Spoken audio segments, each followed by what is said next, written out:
নমস্কার, সুরজিৎ মান্না ক্রিয়েশনস চ্যানেলের পক্ষ থেকে তোমাদের সবাইকে সুস্বাগতম। আশা করি তোমরা সকলে ভালো এবং সুস্থ আছো।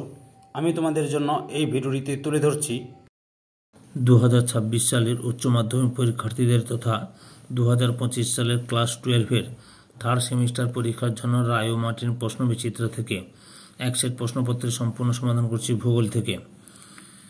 তার আগে তোমাদের কাছে অনুরোধ, তোমরা ভিডিওটি না টেনে পুরোটা দেখো। ভিডিওটি কেমন লাগলো কমেন্ট করে জানিয়ে ভিডিওটিতে লাইক দাও এবং শেয়ার করো, এবং চ্যানেলে নতুন হলে চ্যানেলটিকে সাবস্ক্রাইব করে চ্যানেলের সঙ্গে যুক্ত হয়ে যাও, কারণ তোমরা আমার এই চ্যানেলের মাধ্যমে ক্লাস 12-এর থার্ড সেমিস্টার পরীক্ষা 2025-এর জন্য যে সমস্ত বিষয়ের সমাধান পাবে সেগুলি হলো বাংলা, ইতিহাস, ভূগোল, রাষ্ট্রবিজ্ঞান, শিক্ষাবিজ্ঞান, দর্শন, পুষ্টিবিদ্যা, পরিবেশবিদ্যা, অর্থনীতি।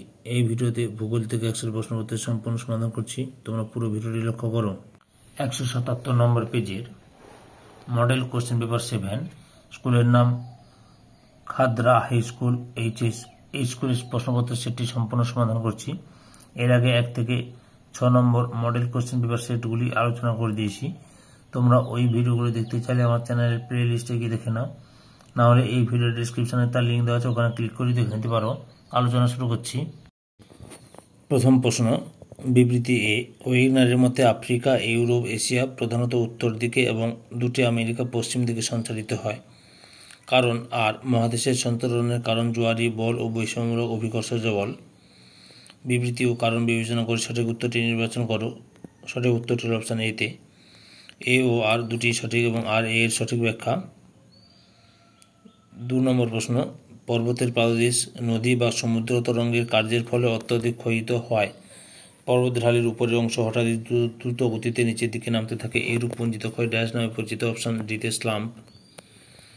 3 দাগে পুঞ্জিত ক্ষয়, প্রবাহ, ধস, অবনমনের মধ্যে সম্পর্ক নিম্নে দেখানো হয়েছে। ঠিক ভেনচিত্র নির্ণয় করে এদের মধ্যে সম্পর্ক নিরূপণ করো। অপশান এর উত্তরটাই ঠিক। 4 দাগে কোনটি পুঞ্জিত ক্ষয়ের প্রক্রিয়া নয়। অপশান বিতে স্বল্পমোচন। 5 দাগে কোন স্থানের জলীয় বাষ্পের যোগান অপরিবর্তিত রেখে উষ্ণতা কমালে আপেক্ষিক আর্দ্রতা পরিবর্তন হয়। অপশান এতে বাড়ে। 6 দাগে কুয়াশা ও কুজ্জ ঝটিকা এর মধ্যে পার্থক্য মূলত কিসের উপর ভিত্তি করে হয়। অপশান সিতে দৃশ্যমানতা। 7 দাগে স্থলভাগকে গভীর সমুদ্রের দিকে সমুদ্রের তলদেশের ভূপ্রকৃতির সঠিক ক্রমটি হল। অপশান এর উত্তরে ঠিক। মহীসোপান, মহীজাগান, মহীডাল গভীর সমুদ্রের সমভূমি। 4 দাগে গভীর সমুদ্রের সমভূমির উপর সমতল শীর্ষদেশযুক্ত নিমগ্ন পাহাড়কে গায়র বলে। আর এই কারণ সমস্ত গায়রগুলি আগ্নেয়গিরির অগ্নুৎপাতের ফলে সৃষ্ট। বিবৃতি ও কারণ বিবেচনা করে সঠিক উত্তরটি নির্বাচন করে। সঠিক উত্তরটি অপশান এতে এ ও আর দুটি সঠিক এবং আর এ এর সঠিক ব্যাখ্যা। 9 দাগে সমুদ্র থেকে প্রাপ্ত শক্তি সম্পদ হলো। অপশান এতে পুনর্ভব। 10 দাগে সমুদ্র জলে উপস্থিত সবচেয়ে গুরুত্বপূর্ণ লবণটি হলো। অপশান এতে সোডিয়াম ক্লোরাইড।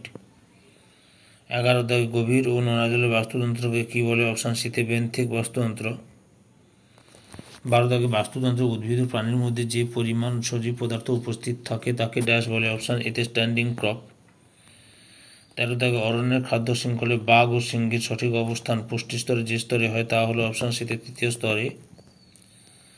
14 দাগে প্রদত্ত চিত্রে চিহ্নিত স্থানে সঠিক বিকল্পটি চিহ্নিত করো। অপশান ঘাস, ঘাসফড়িং, ব্যাঙ, সাপ ড্যাশ। উত্তরটি হবে ডি তে বাজ পাখি।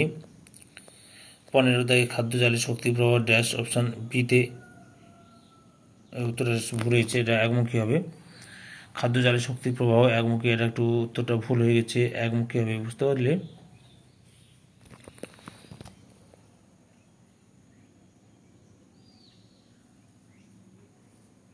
না, উত্তর ঠিক আছে। খাদ্য শৃঙ্খলে শক্তি প্রবাহ একমুখী, কিন্তু খাদ্য জালে শক্তি প্রবাহ বহুমুখী। ঠিক আছে। 16 দাগে সঠিক উত্তরটি লক্ষ্য করো। সঠিক উত্তরটি হল অপশান এর উত্তরে ঠিক। 1 সি, 2 ডি, 3 এ, 4 বি।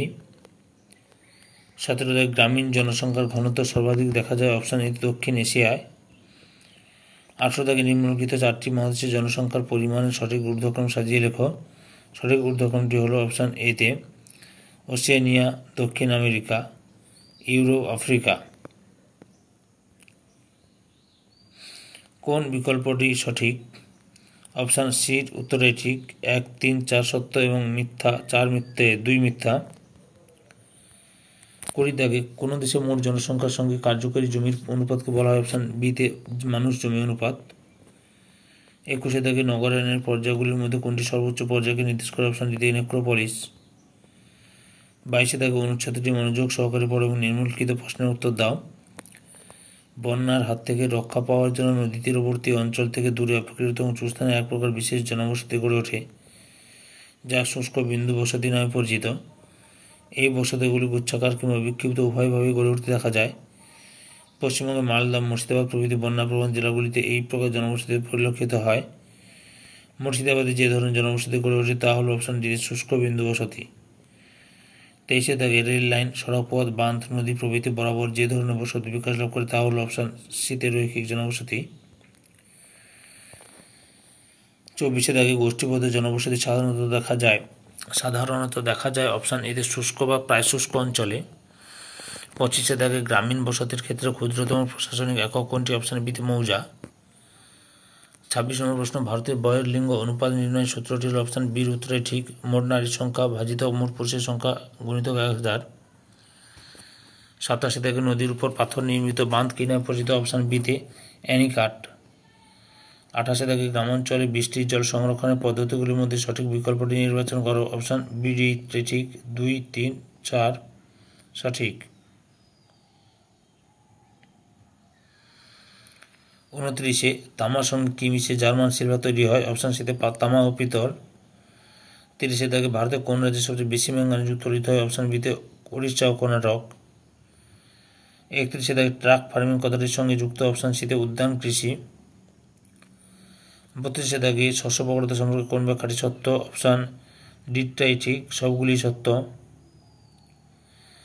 33 দাগে আধুনিক ব্যবস্থায় ড্যাশের সাহায্যে কোন স্থানের অবস্থান নির্ণয় করা হয় অপশান সিতে জিপিএস।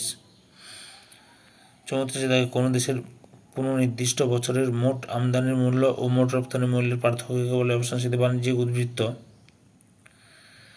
35 দাগে নিচের স্তম্ভ দুটি মিলিয়ে সঠিক উত্তরটি নির্বাচন করো সঠিক উত্তরটি হল অপশান এর উত্তরে ঠিক। NH7 Varanasi Kanyakumari, NH2 Delhi Kolkata, NH8 Delhi Mumbai, NH3 Agra Mumbai. ধৈর্য সহকারে সম্পূর্ণ ভিডিওটি দেখার জন্য তোমাদের সবাইকে অসংখ্য ধন্যবাদ। আজকে এই পর্যন্ত, পরবর্তী ভিডিওতে আবার দেখা হবে। Tata, bye bye.